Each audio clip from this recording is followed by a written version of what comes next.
Bereshit, chapter 11.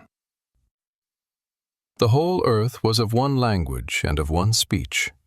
It happened, as they traveled east, that they found a plain in the land of Shinar, and they lived there.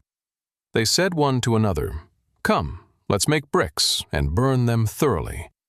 They had brick for stone, and they used tar for mortar. They said, "Come, let's build ourselves a city, and a tower whose top reaches to the sky, and let's make ourselves a name, lest we be scattered abroad on the surface of the whole earth." Yahuwah came down to see the city and the tower which the children of men built. Yahuwah said, "Behold, they are one people, and they have all one language, and this is what they begin to do.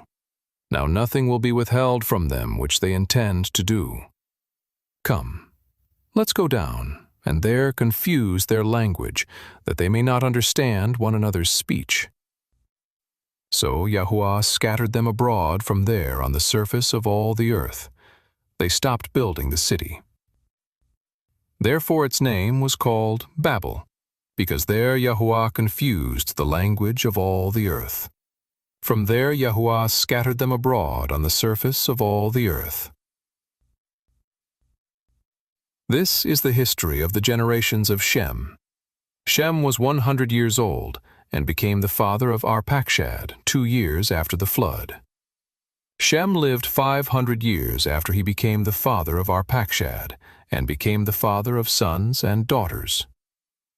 Arpachshad lived 35 years, and became the father of Shelah. Arpachshad lived 403 years after he became the father of Shelah, and became the father of sons and daughters. Shelah lived 30 years, and became the father of Eber.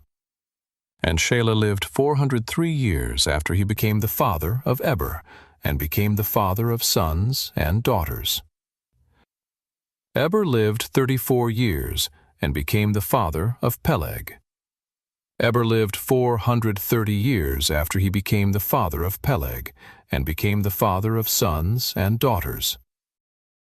Peleg lived 30 years, and became the father of Reu. Peleg lived 209 years after he became the father of Reu, and became the father of sons and daughters. Reu lived 32 years, and became the father of Serug. Reu lived 207 years after he became the father of Serug, and became the father of sons and daughters. Serug lived 30 years, and became the father of Nahor. Serug lived 200 years after he became the father of Nahor, and became the father of sons and daughters. Nahor lived 29 years, and became the father of Terah. Nahor lived 119 years after he became the father of Terah, and became the father of sons and daughters.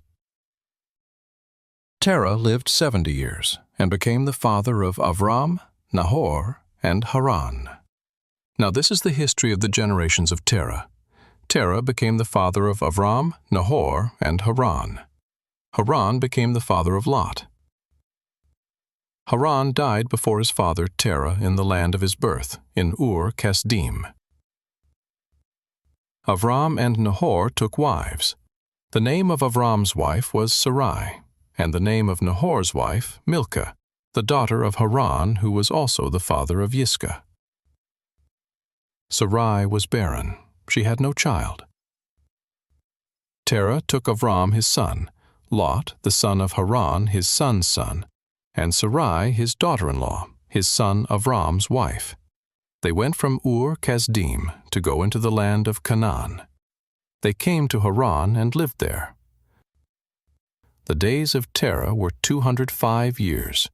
Terah died in Haran.